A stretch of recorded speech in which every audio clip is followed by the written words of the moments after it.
We have to be clear. The Quran contains stories, but it is not a storybook. It is not a work of fiction or poetry, nor is it a play, a memoir, or a manifesto. The Quran is guidance first and foremost, and because of this, you will find that its content is not arranged in a linear fashion, nor are the stories it tells organized in a chronological order.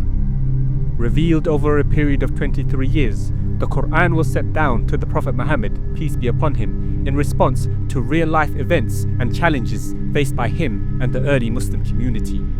This dynamic revelation process means that the Quran is deeply tied to the lived experiences of its first audience, capturing the unfolding reality of their struggles, victories, and spiritual growth, whilst also providing us with an example of how divine guidance applies to real-world situations, shaping both individual character and communal development.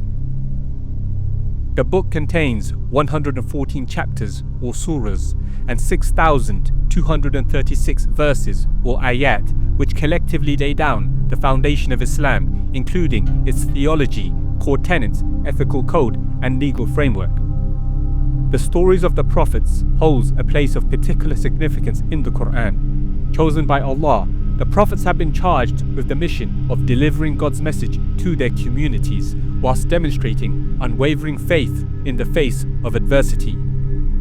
They represent the heroic archetypes who bridge the gap between humanity and the divine, and through their stories we are presented with timeless examples that illustrate the path of submission to Allah, perseverance through trials, and ultimate victory through faith. However, unlike traditional narratives, these stories are not always presented in a sequential or chronological order. With the exception of the story of Prophet Yusuf, which is self-contained within the chapter called Yusuf, all the other central stories in the Quran, particularly those related to the 5 fundamental prophets, Noah, Abraham, Moses, Jesus, and Muhammad, peace be upon them all, are told in fragments so that individual scenes and events are scattered throughout the 114 chapters. For example, the story of Prophet Moses, the most commonly named prophet in the Quran, is told over multiple chapters, with each chapter featuring a key event that took place in his life. If we piece these events together, we arrive at the full story. Though seemingly unconventional, this fragmented yet deliberate structure ensures that all future readers repeatedly engage with these stories and their lessons, encountering them at different times and from different angles as they make their own journey through the Quran. It also provides greater accessibility.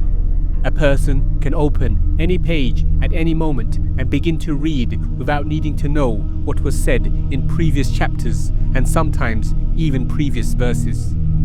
Whether experienced in prayer, listened to in recitation, or read for personal reflection, every interaction with the Quran becomes a potential gateway to guidance, insight, and spiritual nourishment. But it goes deeper. If we take the stories of the Quran and put them into a chronological order, the grand narrative of humanity's past, present, and future presents itself. This narrative, which spans multiple thousands of years, begins in heaven, plays out on earth, and continues after death, and serves to bring light to the most important existential questions of all, like who are we, where did we come from, why are we here, and where are we heading.